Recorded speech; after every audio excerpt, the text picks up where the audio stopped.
또 이렇게 복된 우리 주일에 하나님이 사랑하시는 성도분들과 함께 이렇게 한 자리에 함께 모여서 우리가 또 교제하고 또 하나님 앞에 찬송 부르고 또 하나님의 말씀을 또 전하고 같이 듣고 또 우리가 그 말씀을 통해서 하나님과 우리 주 예수 그리스도를 알아가는 그런 큰 은혜를 오늘 우리에게 풍성하게 허락해 주시기를 원합니다. 주님, 그러기에 앞서 우리가 우리 마음을 좀 가다듬어야 되겠습니다.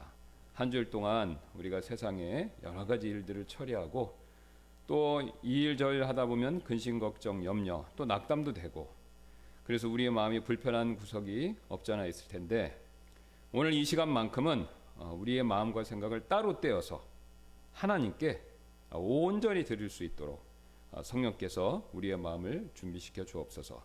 하나님께서는 오직 준비된 영혼 또 준비된 마음을 가진 자만 함께 하시고 또 가까이 하시고 또 자신을 드러내신다라는 사실을 우리가 성경을 통해서 알고 있습니다. 이 원리를 명심하고 우리가 그냥 그저 왔다 또 그저 가는 그런 어느 한 주일이 되지 않고 진실되게 하나님을 섬기고자 하는 마음을 가지고 하나님을 경배할 때 하나님을 더 풍성히 깊게 누리고 알 수 있는 그런 복을 꼭 허락하여 주옵소서.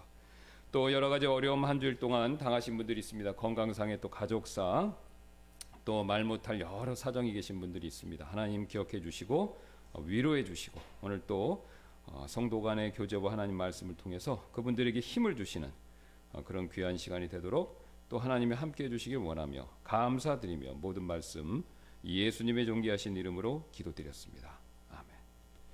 자, 우리 오늘 계속해서 구원 얻는 믿음 이 내용에 대해서 살펴보겠습니다. 지난번에 나눠드렸던 이 용지를 봐주시면 감사드리겠고요. 자, 그래서 우리가 성경에서 대표적으로 이제 지금 그 구절 꼭 세 구절은 아니죠. 예, 세 가지 관련된 성경 사건을 가지고 우리가 구원 얻을 믿음이 무엇인가 이거를 지금 우리가 살펴보고 있습니다. 왜냐하면 이제 우리가 믿음에 대해서 굉장히 중요하죠. 예, 이제 결국은 이제 궁극적으로는 믿음을 통한 하나님의 은혜로 받습니다. 제가 이제 누누이 말씀드리지만 믿음 때문에 받는 것은 아니다 그랬죠. 예, 비슷하게 가는 거지만 정확한 건 아니다고 그랬습니다. 예, 그래서 믿음 성경은 결코 한마디도 한 곳도 믿음 때문에 구원받는다 이런 얘기가 없습니다. 예, 그래서 믿음을 통한 하나님의 은혜, 그죠? 예, 그래서 영어는 by faith 또는 through faith 이렇게 돼 있어요. 딱 정확합니다. 예, 없어요 그 외에는. 그러니까 여러분이 그 사실을 꼭 기억하셔야 됩니다. 예, 꼭 기억하셔서 우리가 뭐 영어를 얘기한다라는 뜻이 아니라 하나님 말씀을 정확하게 우리가 잘 이해해야 되기 때문에 여러분 그 집 뭐 전세 월세 그 다음에 매매 심지어는 자동차 이런 거 할 때 여러분 계약 문구 하나 굉장히 꼼꼼하게 따지시죠? 그 한마디 단어 때문에 엄청난 결과가 있기 때문에 우리가 계획할 때 그거 꼼꼼히 굉장히 따져요. 뭐 정치적으로는 나라 간의 무슨 협정이라든가 계약 맺을 때 그런 거 엄청나잖아요. 그죠? 예. 하물며 이 인간지사에서도 큰 돈이 왔다 갔다 하고 또 굉장히 중요한 어떤 일들을 결정하는 상황에서 우리가 말 하나를 신경 그렇게 쓰는데 우리의 영원한 생명과 관계돼서 우리의 영원한 운명과 관계된 이 구원 문제에 있어서 하나님이 해주시는 말씀을 굉장히 꼼꼼하게 봐야 된다. 이건 너무나도 당연한 겁니다. 제가 무리한 걸 요구하는 게 아니다라는 것이죠. 뭐 대충 믿으면 되죠. 이렇게 생각하실 수도 있을지도 모르는데 우리가 대충 하기에는 우리가 다루고 있는 이 믿음을 통한 구원의 문제는요. 너무 중요하다라는 겁니다. 그렇죠? 예. 이 한 단어를 오해해서 우리가 무지로 인해서 아니면 또 고의로 인해서 잘못 믿어서 열심히 신앙생활 한다고 했지만 예수님이 나중에 말씀하시는 것처럼 나는 너를 알지 못한다. 그런 예수님의 차가운 심판적인 그런 말씀을 들으면 얼마나 황당하겠습니까? 그렇죠? 예. 그러니까 그런 일이 벌어지지 않으려면 우리가 정확할 필요가 있습니다. 다른 건 몰라도, 다른 거 뭐 성경에서 유리바다가 뭐냐 이거에 대한 그 이해하는 데는 차이가 있을 수 있죠. 그거는 뭐 한 번 성경에 나오니까 뭔지 아무도 정확히 모릅니다. 물론 어떤 한 입장을 믿는 분은 그게 맞다고 철석같이 믿고 주장하지만 그게 뭐 100% 근거는 없어요. 왜요? 한 번도 얘기했는데 그걸 어떻게 합니까? 누가 가서 보지 않는 이상. 그러나 믿음에 대해서는 성경에서 엄청나게 많이 얘기해요. 근데 엄청나게 많이 얘기하는데 전부 영어로는 by나 faith, through를 쓴다는 거죠. 그럼 왜 이렇게 쓰냐라고 했을 때 하나님의 한결같이 한 가지 사실을 가르쳐 주는 겁니다. 예, 믿음 때문이 아니라 믿음을 통한 은혜, 예, 또 정확하게 얘기하면 믿음을 통한 은혜로 우리에게 전가받는 하나님의 의, 이거라는 것이죠. 예. 그러니까 구원의 문제에 있어서 여러분 항상 시작은요, 믿느냐 안 믿느냐가 아닙니다. 믿느냐 안 믿느냐는 것은요, 구원의 문제에 있어서 제일 마지막이에요. 구원의 문제에 있어서 가장 첫 번째 내용은 뭐냐면, 가장 쉽게 한마디로 말씀드리면 과연 인간이 하나님 앞에서 어떻게 의로워질 수 있는가, 이겁니다. 바로 이거예요. 좀 더 쉽게 얘기하면 하나님 앞에서 인간이 과연 어떻게 올바를 수 있는가, 올바른 존재가 될 수 있는가. 더 쉽게 말씀드리면 과연 인간이 하나님 앞에서 얼마나 선하고 악을 저지르지 않고 제대로 살 수 있는가, 바로 이거라는 거예요. 그러니까 아담은 그 문제에 있어서 실패한 거잖아요. 하나님 앞에서 올바르게 바르고 의롭게 살았어야 되는데 실패한 거죠. 그 뒤에 모든 인류는 다 하나님 앞에서 올바르게 사는 일에 있어서 실패했다는 겁니다. 근데 문제는 어떤 사람들은 자기는 올바르게 산다고 생각해요. 그죠? 그렇게 믿습니다. 또 가르쳐요. 확신을 갖습니다. 심지어는 그 올바르다는 기준에 목숨도 걸어요. 그죠? 예, 이슬람교 믿는 사람들은 지하드라고 그래서 자신의 그 종교의 옳음, 올바름을 위해서 순교도 하지 않습니까? 자칭. 그게 다른 사람을 죽이는 자살 테러인데도 어쨌든 옳은 일을 한다라고 그런 일을 한다는 거죠. 그렇게 믿고 주장한다는 것이죠. 그러면 그 옳다는 기준이 뭐냐? 바로 여기서 누누이 말씀드렸지만 우리의 기준이 아닙니다. 그 옳다는 기준이 누구냐면 하나님의 기준이다라는 거죠. 그러니까 하나님이 보셨을 때 올바라야 돼요. 하나님이 보셨을 때 의로워야 된다는 겁니다. 우리가 봤을 때 의로운 게 아니라 우리가 봤을 때 하나님 앞에서 훌륭한 것이 아니다라는 것이죠. 우리 기준이 아니라 하나님의 기준. 그러니까 성경이 뭐라고 얘기합니까? 로마서에서 의인은 없나니 하나도 없죠. 선을 행하는 자도 없다는 겁니다. 우리 기준은 의인이 넘쳐나요. 여러분 다 한번 여쭤보면은 대부분 나는 의롭다 그럽니다. 그 얘기는 뭐냐면 착하고 바르게 산다 그런다는 거죠. 여러 번 말씀드렸죠. 미국 사람들 통계 조사에 의하면 80%는 천국 간대요. 그럼 왜 가냐 그러면 자기는 의롭다. 하나님 앞에서 바르게 살았다. 그렇게 믿는다는 겁니다. 대부분. 교회를 안 감에도 불구하고. 예. 구원의 확신이 없음에도 불구하고 자기는 착한 사람이다. 선한 사람이다. 그리고 항상 기준이 뭐냐? 나는 남보다 낫다입니다. 항상 우리는 나보다 못한 사람을 기준으로 삼고 나는 낫다. 이렇게 하려는 성향이 굉장히 강한 거예요. 굉장히 강합니다. 그러니까 우리가 그런 거에 빠져들면은 하나님 앞에서 올바름, 의, 이거에 대해서 놓치기가 쉽다라는 것이죠. 근데 하나님께서는 너희들의 의 말고 나의 의, 내가 요구하는 의를 충족시켜야만 천국에 올 수 있다. 이렇게 말씀하시는 거죠. 그래야만 살 수 있고 영원한 생명을 얻을 수 있다. 성경은 구약부터 신약까지 거듭 끊임없이 그걸 강조하고 있죠. 그러면 그 기준을 우리를 딱 그 잣대, 하나님의 의의 기준을 우리를 잣대를 재보면요, 다 탈락이죠.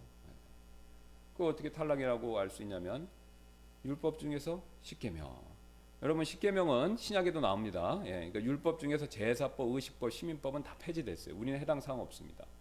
그런데 그 도덕법과 관련된 십계명 있죠. 그건 여전히 유효해요. 왜? 신약에서도 십계명의 내용들이 여전히 다 나타나고 그것을 실행하라고 실천하라고 가르치기 때문에 그런 겁니다. 예.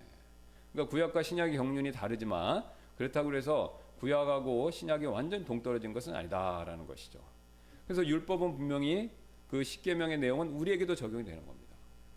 그래서 그 십계명의 내용 가지고 여러분 우리 하나하나 양심적으로 딱 잣대를 대보면요, 다 실패해요.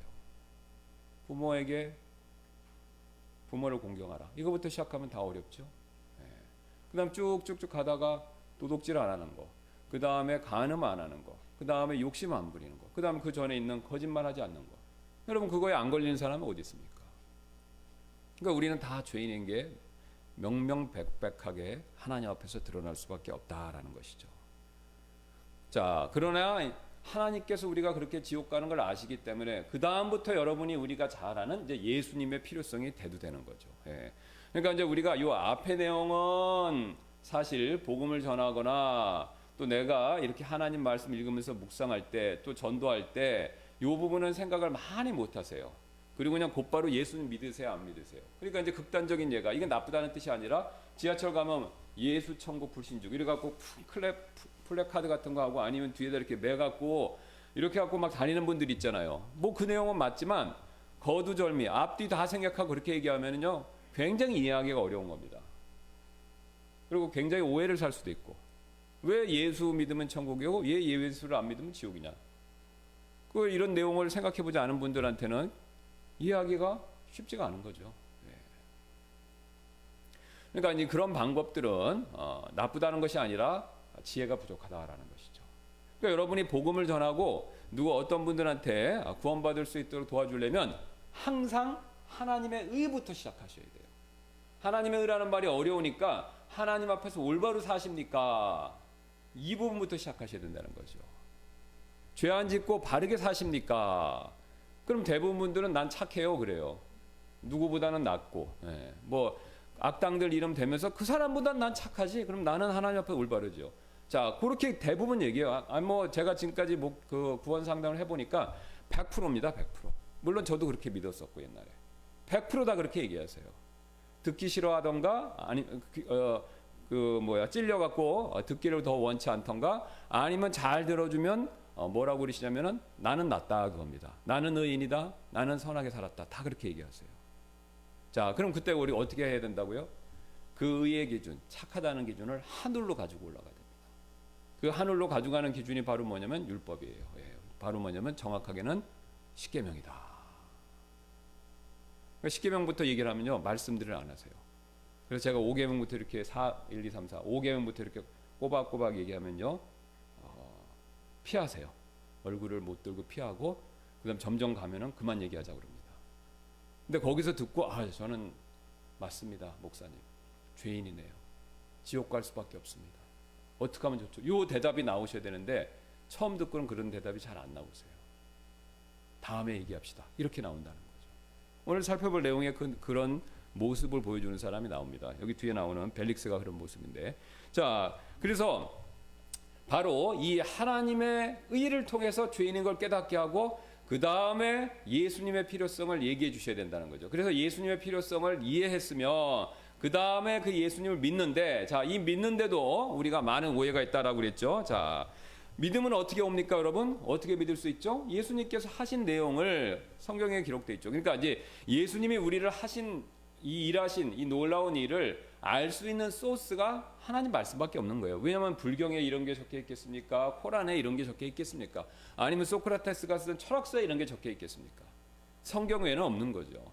그러니까 예수님이 하신 일을 우리가 알 수 있는 유일한 소스가 뭐냐면 성경이고, 그러니까 우리가 성경 말씀을 통해서 예수님이 하신 일을 우리가 아는 거죠. 그리고 알고 그걸 믿는 겁니다. 그런데 자, 그 소식을 듣고 알고 믿는데 그 믿음도 우리가 생각하는 것처럼 굉장히 오해적인 내용들이 많이 있는데, 자, 그것을 우리가 지금 잘 헤쳐나가고 있는 겁니다. 그래서 그걸 뭐라고 하냐면 특별히 이제 구원 얻을 믿음이다, 세이빙 페이스라고 이렇게 정의하는데요. 왜냐하면 그 믿음이 그러니까 뭐 어떤 일이 잘 되는 그것을 바라고 믿는 믿음 있잖아요. 그러니까 혈루병 여인 같은 것은 만지기만 하면 낫겠다, 그 믿음이 있잖아요. 그러니까 또 이 산도로 명령하면 바다에 던져지고 그런 믿음이 또 있지 않습니까? 믿음의 내용이 여러 개가 있죠. 내가 어려운 일을 하나님이 도와주시겠다는 믿음, 그죠? 예수님 시대에는 병을 낫게 해주시겠다는 믿음, 그 다음에 또 하나님께서 내 어떤 특정한 기도를 들어주시겠다는 믿음, 그런 믿음은 여러 종류가 있어요. 근데 그 중에서도 왜 세이빙 페이스라고 붙이냐면 내가 구원을 받게 해줄 수 있는 믿음, 바로 그걸 얘기하는 겁니다. 구원과 관련된 믿음을 한정해서 세이빙 페이스다 이렇게 부르는 겁니다. 왜냐하면 믿음이란 정의가 믿음이란 내용이 굉장히 광범위하기 때문에 그거를 딱 하나로 구원과 관계된 걸로 못 박을 때 구원 얻을 믿음 이렇게 쓰는 겁니다. 자, 그래서 이제 우리가 지난번 살펴봤던 것처럼 하나님 말씀을 믿는 건데, 거기 보시면 이제 아그리빠한테 바울이 이제 체포됐을 때 아그리빠와 그 당시에 있는 로마의 총독들, 그다음에 그 베스도도 있었고, 이제 여러 사람들한테 복음을 쫙 전했잖아요. 바울이 자기 간증 얘기하면서. 자, 그러면서 마지막에 바울이 이제 베스도는 바울한테 뭐라고 얘기했습니까? 미쳤다고 그랬어요. 근데 아그리빠 왕은 반응을 보이니까 아그리빠한테 바울이 이렇게 얘기했죠. 아그리빠 왕이여, 왕께서 대언자들의 글을 믿으시나이까? 믿으시는 줄 내가 아나이다 하니. 그럼 여기까지만 보면 우리가 생각하는 것처럼 대언자의 글이 성경이지 않습니까? 성경을 믿으시나이까? 성경을 믿으시는 줄 내가 아나이다. 그럼 이 사람 구원받은 거잖아요. 그죠? 27절만 보면 구원받은 겁니다. 근데 28절 바울이 그것도 얘기해 줬어요. 그러니까 지금 아주 쉽게 얘기하면 바울이 상황이 뭐 여유 있는 건 아니지만 어쨌든 아주 극단적인 예로 들면 바울이 지금 아그리빠 왕을 데리고 구원 상담하는 겁니다. 원리상으로는. 구원 상담에서 대언자들의 글, 구약 성경, 그 당시 이제 성경이 아직 완성이 안 됐으니까요. 성경 말씀, 구약 말씀 가지고 구약 말씀, 메시아에 대한 그리스도에 대한 말씀, 이게 대언자가 예언자니까요. 예수, 그러니까 곧 대언자가 와서 우리를 구원해 줄 것이다. 이 내용을 얘기하는 거예요. 그러니까 그 예언자가, 그러니까 메시아가 와서 우리를 구원해 주실 것이다. 그 대언자의 글 믿으시나이까? 믿는 줄 내가 압니다. 그렇게 얘기한 겁니다. 근데 아그리빠 왕은 그러면 아멘, 저 믿습니다. 이렇게 얘기해야 되겠죠? 바울이 앞에서 선언해 줬으니까. 그 누굽니까? 바울이 대단한 사람이잖아요. 그 사람이 교회도 엄청나게 많이 세웠고 성경도 기록한 사람인데 그 사람이 구원 상담에서 믿으시네요? 이렇게 얘기한 거죠. 그죠? 믿으시네요? 그러면 당연히 아그리빠 왕이 아멘, 저 믿습니다. 침례 받을게요. 이렇게 나와야 되는데 그게 아니라 뭐라고 대답합니까? 그때 아그리빠가 바울에게 이르되 내가 나를 설득하여 거의 그리스도인이 되게 하는도다. 그리스도인이 아직 안 됐죠? 거의라고 그러잖아요. 거의. 그럼 이건 뭘 보여주냐면요. 성경 말씀을요. 우리가 머릿속으로 이해하고 있다라고 해서 구원받은 게 아니다라는 겁니다. 구원받은 게 아니다라는 거예요. 이게 우리가 보통 영어로 head knowledge라고 그러죠. 그러니까 머릿속으로 성경 지식을 갖고 있다고 구원받은 게 아닙니다. 그게 구원받은 거면요. 바리새인들 다 구원받은 겁니다. 바리새인들은 성경을 통으로 외우고 다니잖아요. 그죠? 근데 예수님이 바리새인들한테 뭐라고 얘기했냐? 화 있을지어, 그죠? 화가 있다고 그랬어요. 엄청난 저주를 쏟아부었죠. 예수님이 바리새인들한테는 성경 지식이 많았지만 한 번도 구원받은 하나님의 자녀다 이렇게 얘기를 안 했습니다. 그게 뭐냐? 머릿속으로 성경 말씀을 이해하는 정도 가지고는 아직 온전하게 믿은 게 아니다라는 것을 보여주죠. 아그리빠 왕이 그 케이스입니다. 바로. 앞에 있는 베스도 마찬가지. 베스도 얘기를 딱 들어보고 뭐라고 했어요? 이 사람 미쳤다 그런 거예요.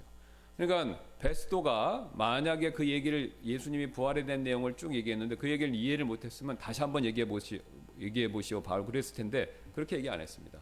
그냥 부활에 대해서 얘기하니까 너 미쳤다 그랬어요. 많은 학문이 너를 미치겠다 그런 겁니다. 그러니까 베스도도 이해를 한 거예요. 예수라는 사람이 부활했구나. 그리고 부활을 통해서 구원을 받을 수 있구나.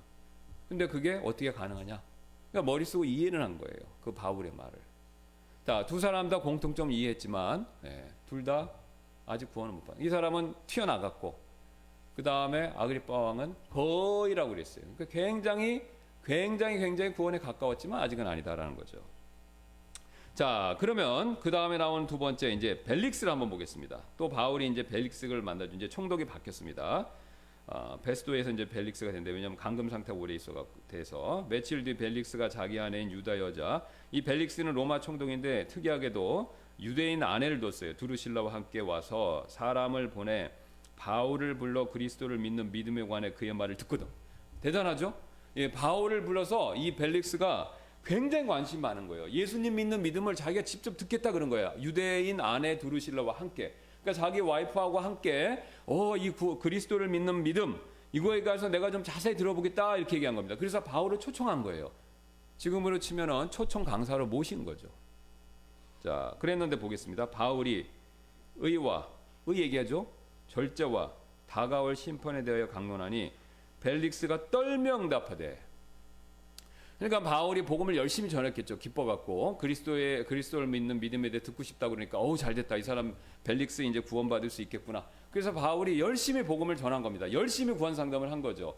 그래갖고 엄청나게 바울이 잘했더니 반응이 왔어요. 벨릭스가 떨었어요. 왜요? 여기 나오죠. 다가올 심판에 대해서 강론하니까. 그러니까 이 영원한 지옥의 심판에 대해서 바울이 그거를 바울이지 않습니까? 바울. 우리가 아니라 바울. 바울은 어디도 갔다 왔어요? 삼층천도 갔다 왔지 않습니까? 그러니까 그 바울이 굉장히 리얼하면서도 확실하면서도 성경적으로 그것을 설명한 거예요. 그러니까 벨릭스가 막 떠는 겁니다. 아, 이거 지옥 가겠구나. 자, 그러니까 이렇게 떠는 걸 보니까 어떻습니까? 이 사람 거의 구원받기 쉬웠네. 구원받을 수 있겠네. 거의 막 자기가 자기 죄를 느끼고 이렇게 막 마음이 흔들리니까. 자, 그런데 떨면서 응답을 했어요. 그래서 어떻게 하면 제가 구원받을 수 있습니까? 이렇게 얘기를 하면 좋은데 얘기를 들어볼게요. 이번에는 내 길로 가라. 내가 적당한 때가 생기면 내가 너를 부르리라. 그만 듣겠다 이거죠. 아까 제가 말씀드렸듯이 저도 그런 경험이 많습니다. 구원 상담을 딱 해서 십계명을 통해서 죄인이란 것과 지옥의 실체에 대해서 말씀드리면요, 대부분 분들이 그만 듣겠다 그러십니다. 왜요? 두려우니까. 왜요? 정죄함을 느끼니까. 왜요? 너무 뼈를 찌르는 말들이기 때문에. 제가 그 말을 했다는 게 아니라 성경 말씀이 그렇다는 거죠. 그러니까 이 벨릭스도 바로 그 상황이 된 거예요. 자, 그럼 보세요. 벨릭스는 성경 말씀 이해했어요. 이해했다는 거 어떻게 알죠? 그리스도를 믿는 믿음에 관해서 자기가 알고 있기 때문에 듣고 싶다 그랬어요. 그의 말을 듣거를 그러니까 불러갖고 듣고 싶다까지 얘기한 거예요. 그러니까 성경 말씀에 대한 이해 지식이 분명히 있는 거예요. 그리고 이 사람은 반응도 보였어요. 떨었단 말이죠. 자, 그런데 거기서 멈췄습니다. 그리고 멈추고 그 다음에 26절 보면 삼천포로 빠지는 내용이 나오는데, 또 바울에게서 돈을 받고 그를 풀어주기를 바랐으므로 더 자주 사람을 보내어 그를 부르고 그와 이야기를 나누니라. 자, 다음에 듣겠다 그랬는데 시간이 한참 지나가, 어느 정도 지났는지 모르죠. 시간이 나고 보니까 바울을 다시 불렀어요. 근데 바울을 부른 이유가 완전히 다른 이유였습니다. 처음에는 그리스도를 믿는 믿음, 그 복음에 대해서 듣고 싶었는데 찔리니까요, 그거는 멈추고 바울한테 다른 걸 요구한 겁니다. 뭐냐면 돈이죠. 바울이 이 당시 마케도니아 교회를 비롯해서 고린도 교회, 빌립보 교회를 통해서 예루살렘 교회가 엄청 그 기근으로 인해서 못 먹고 못 입고, 그러니까 지금 우리로 치면 북한의 그런 상태였다고 생각하시면 됩니다. 그런 상황이었기 때문에 바울이 그 이방인 교회에다 호소를 했어요. 그런 상황이 그러니까 이방인 교회들이 모금을 했습니다. 사랑의 헌금을 준 거예요. 그래서 사랑의 헌금을 받아서 바울이 예루살렘에다가 데려다 주려다가 체포가 돼서 이렇게 된 겁니다. 그러니까 바울이 현찰을 엄청 많이 갖고 있었어요. 그러니까 벨릭스가 이런 내용은 모르고 요걸 보석금을 받고 자기가 풀어주려고, 그 돈을 보석금을 받고 풀어주려고 거기에 관심을 가진 겁니다. 그러니까 시작은 뭘로 했어요? 영적인 걸로 시작했죠. 끝은 뭘로 끝났습니까? 육적으로 끝난 거죠. 그런 성경 말씀도 이해했고요. 성경 말씀에 반응도 했어요. 복음의 말씀에. 그런데 구원받지는 못했습니다. 이 시점까지는요. 이건 정확하게 부자 청년하고 똑같죠. 여러분 마가복음이나 사복음서 그 외에도 3개 더 나오죠. 이 부자 청년 아시지 않습니까? 부자 청년도 찾아왔어요. 선한 선생님, 어떻게 하면 제가 구원받습니까? 그는 구원의 문제를 예수님께 직접적으로 가져와서 물었다는 것이죠. 그러니까 예수님 뭐라고 그러셨습니까?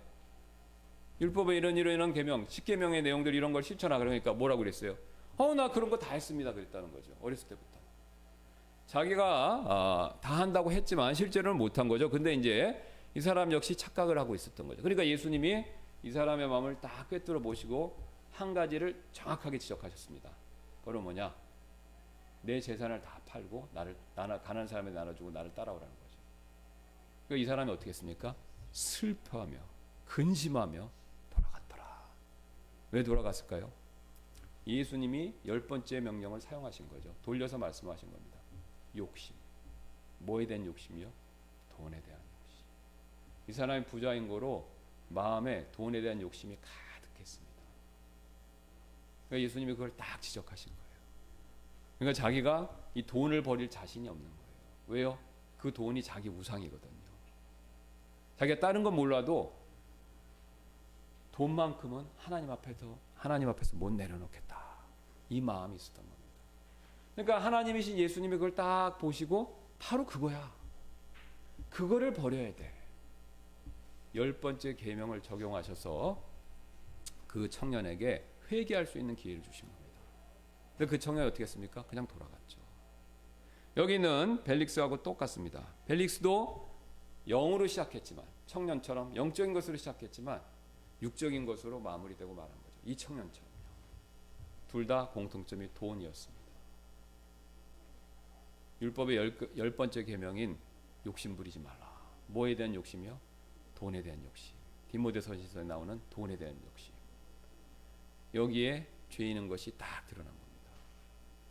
자, 그러면 어떻게 하면 제대로 구원받느냐? 거기 세 번째 거기 나오죠.